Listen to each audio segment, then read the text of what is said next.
Hello everyone, welcome to learning twist.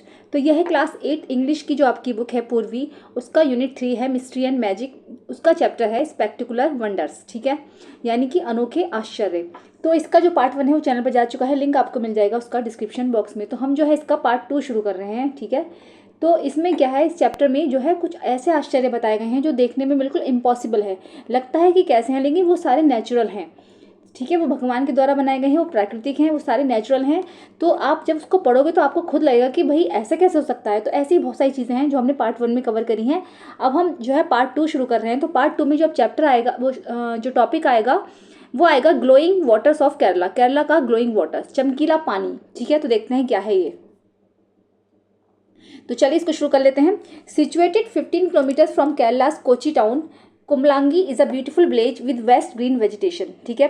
तो ये क्या है, ये जो है सिचुएटेड है कहाँ पर, केरला से 15 kilometre from Kerala's Kochi town, है ना। केरला के कोची टाउन से 15 किलोमीटर जो है आगे सिचुएटेड है। कुमलांगी इज़ अ ब्यूटीफुल विलेज, वहाँ पर क्या है, कुमलांगी एक गाँव है, बहुत सुंदर गाँव है, विद वेस्ट ग्रीन वेजिटेशन, जहाँ पर जो है हरी भरी वनस्पति बहुत ज़्यादा है। In the serene backwaters of Kumbalangi village one can see magically glowing waters in the night. तो अगर आप देखो, है ना, अगर सीरीन है ये, ठीक है। सीरीन मीन्स होता है शांत। अगर इस शांत बैक वाटर्स को हम देखें, तो कुमलांगी विलेज के शांत बैक वाटर्स को अगर हम देखें तो one can see magically glowing waters in the night. तो रात में आपको बिल्कुल ऐसा लगेगा कि जैसे कोई जादुई पानी है, ये जादुई चमकीला पानी है, ठीक है। तो यहाँ पर क्या है, बैक वाटर्स मीन्स होता है a part of the river where the water does not flow, जहाँ पर पानी जो बहता नहीं है, बस सिर्फ वो चमकता है, वो शाइन करता है। सीरीन बैक वाटर्स यानी कि शांत चमकीला पानी जो बहता नहीं है ना। A part of the river where the water does not flow, जहाँ पर पानी जो है बह नहीं रहा है, ठीक है, सिर्फ वो चमक रहा है, ऐसा लगता है कोई जादुई चीज़ है। This phenomenon is called bioluminescence, ठीक है। क्या बोलते हैं इस फेनोमेनन को, बायोलुमिनेसेंस। इसमें क्या होता है, light produce inside the body of the living organism by chemical reaction. इसमें क्या होता है, इसमें अंदर जो छोटे छोटे से सूक्ष्म जीव हैं, इसमें माइक्रो ऑर्गेनिज्म जो है छोटे छोटे होते हैं ना हर पानी में। तो समुद्र में जो छोटे छोटे सूक्ष्म जीव हैं, माइक्रो ऑर्गेनिजम्स हैं, तो उनकी केमिकल रिएक्शन के दौरान जो है पानी जो है चमकता है। तो ऐसा लगेगा आपको जैसे कि पानी बह नहीं रहा है, चमक रहा है। तो इसको फेनोमेन को हम कहते हैं bioluminescence and is caused by a high concentration of micro planktons in the sea which are small organism found in marine and fresh water, जो कि मरीन और फ्रेश वाटर्स में होते हैं, ठीक है। तो this beautiful sight has captured the attention of locals as well as tourist. तो ये जो ब्यूटीफुल साइट है, ये इतना सुंदर जो सीन है, ये अपने टूरिस्ट का जो है एक आकर्षण का केंद्र बना हुआ है, अपने टूरिस्ट को जो है अपनी ओर अट्रैक्ट करता है। इतना सुंदर दृश्य जो है लोग एकदम से कैप्चर करना चाहते हैं, चाहे वहाँ के लोकल्स हों चाहे वहाँ के टूरिस्ट हों।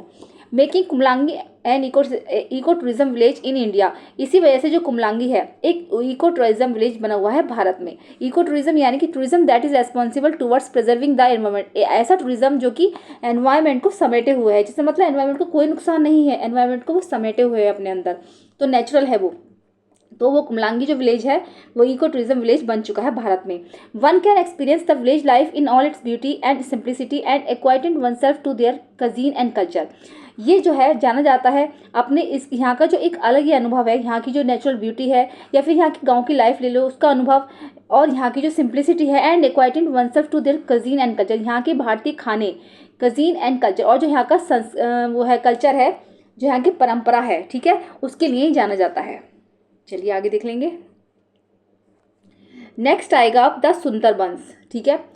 Can a forest exit in a coastal zone, क्या आप कभी किसी कोस्टल जोन में, समुद्री एरिया में, समुद्री जोन में किसी जंगल की कल्पना कर सकते हो। तो yes, they are called mangrove forest, हाँ कर सकते हैं, ऐसे जंगलों को मैनग्रोव फॉरेस्ट कहा जाता है। Where trees take root under water in the low oxygen soil, जहाँ पर ट्रीज की जो रूट्स होती हैं वो पानी के अंदर लो ऑक्सीजन सॉइल में होती हैं, मतलब वहाँ पर ऑक्सीजन बहुत कम होती है और जो है लो ऑक्सीजन सॉइल होती है।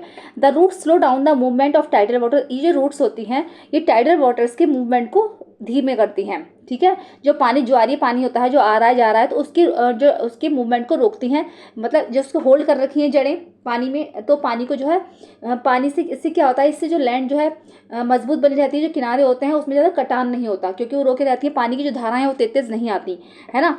तो coast establishing the coast line and reducing erosion, हाँ तो ये सॉइल इरोजन को रोकती हैं, भूमि की कटाई नहीं होती। The Sundarban is one such mangrove forest spread over 1400 kilometres in West Bengal. Sundarban एक ऐसा मैनग्रोव फॉरेस्ट है जो कि 1400 किलोमीटर वेस्ट बंगाल के एरिया में फैला हुआ है। Lying in the delta of rivers, और ये such as the Ganga Brahmaputra and the मेघना, और क्या है, ये गंगा ब्रह्मपुत्र और मेघना की जो रिवर डेल्टा है उनके पास है।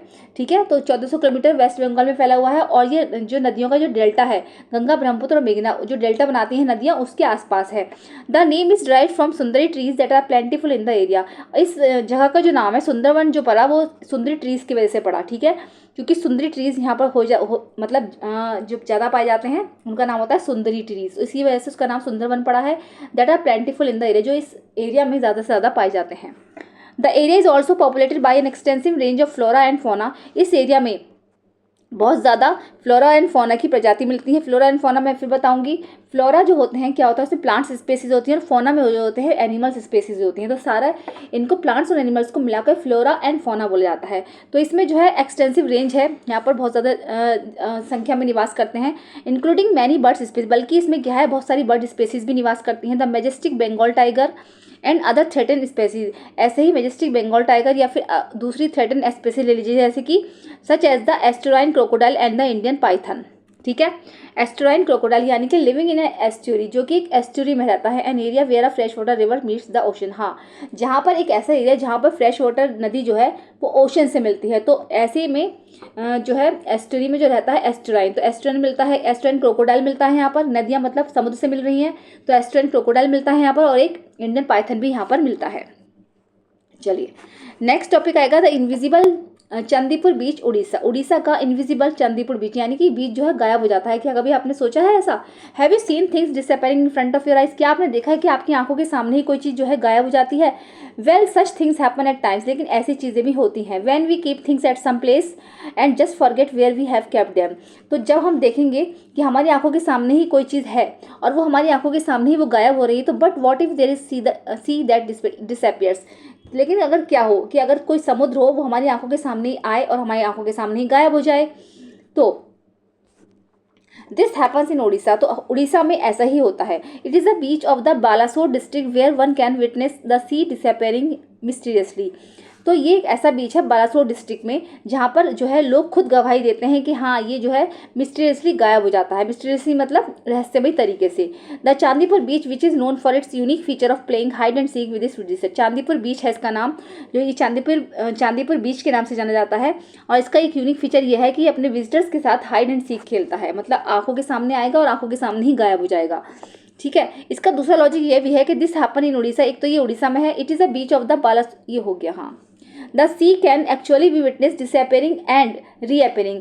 ये सी जो है वास्तव में क्या होता है, इसमें अपने आप ही आता है, गायब होता है और अपने आप ही दोबारा से बन जाता है। This is because the sea water moves. ये ऐसा इसलिए होता है कि सी वाटर जो है वो चलता है, पानी चलता है। It retreats by 2-5 kilometre during ebb tide. अब क्या होता है, ये जो पानी जब चलता है तो चलते चलते किनारों से भी दूर पहुंच जाता है, 2 से 5 किलोमीटर जो है किनारों से दूर पहुंच जाता है। The duration between the high tide and low tide and comes back to the shore at the time of the high tide. क्या होता है, जो ड्यूरेशन होती है लो टाइड और हाई टाइड की, है ना, वो उसके बीच में क्या होता है, जैसे किनारों से 2 से 5 किलोमीटर पीछे हट गया, फिर एकदम से बहुत तेज़ लहरें आई, बिल्कुल सामने की साइड आ गया, तो ऐसा लगता है जैसे हमें कि वो हमारी आंखों के सामने बना और हमारी आंखों के सामने ही गायब हो गया। This unusual nature phenomenon keeps on happening. और ये जो अनयूजुअल नेचुरल फेनोमेनन है कीप्स ऑन हैपनिंग डेली, ये हमेशा, हाँ ये डेली होता है। Where one can actually see the sea, जहाँ पर जो है कोई भी कभी भी सी को वास्तव में देख सकता है। And then watch it disappear in front of their eyes, और अपनी आंखों के सामने ही उसको गायब होता हुआ भी देख सकता है।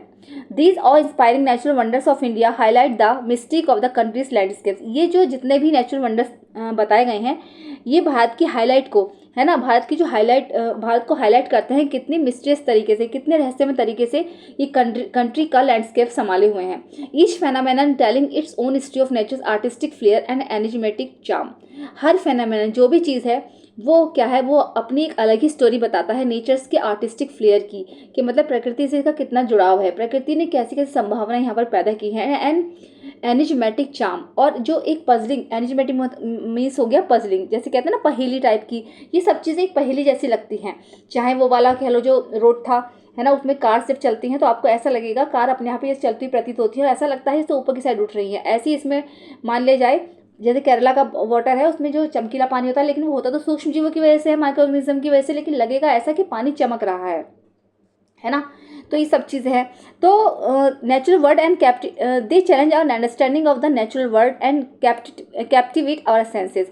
तो ये जो है हमारी जो नेचुरल वर्ल्ड की जो अंडरस्टैंडिंग है उसको चैलेंज करते हैं कि भाई देखो प्रकृति क्या कुछ नहीं कर सकती, जो क्या है, they serve as a reminder of the extraordinary forces that shape our environment. ये जो है हमारे एक्स्ट्राऑर्डिनरी जो फोर्सेज हैं, यानी जो असाधारण हमारी शक्तियाँ हैं, उनको अपने आप में समेटे हुए हमें याद दिलाता है कि प्रकृति कितनी ताकतवर है, कितनी पावरफुल है, जो कि हमारे एनवायरनमेंट को शेप देती है। Blending scientific interview with the magic of folklore. हाँ, तो इसमें क्या है, इसमें एक तरीके से कहा जाए कि अगर वैज्ञानिक चीज़ों का मिक्सचर है with the magic of folklore, और जादू है किसी गांव की, जैसे लोकगीत होते हैं ना उनका जादू, और साइंटिफिक चीज़ों का जादू, दोनों का मिश्रण को समेटे हुए है, जिससे कि हमारे एनवायरनमेंट को शेप मिलता है। तो बस यही बताया है कि नेचर ने कितनी अच्छी चीज़ें प्रोवाइड करी हैं। अगर ढंग से देखा जाए तो कुछ साइंस का मिक्सचर है इसमें, कुछ मैजिक है, थोड़ा बहुत फोकलोर का, मतलब लोकगीतों का, भारतीय लोकगीतों का, ये सब जो है एक मिक्सचर है जिससे हमारे एनवायरनमेंट को शेप मिलता है। ठीक है, तो चलिए चैप्टर हो चुका है आपका कंप्लीट। कैसा लगा है ज़रूर बताइए, पसंद आया तो इसको लाइक करिए, चैनल में फर्स्ट टाइम विजिट कर रहे हैं तो प्लीज़ सब्सक्राइब करिए, साथ में बेल आइकन भी प्रेस करिए ताकि मेरी हर आने वाली वीडियो का नोटिफिकेशन आपको मिलता रहे। चलिए मिलते हैं हम नेक्स्ट वीडियो में। Thank you so much.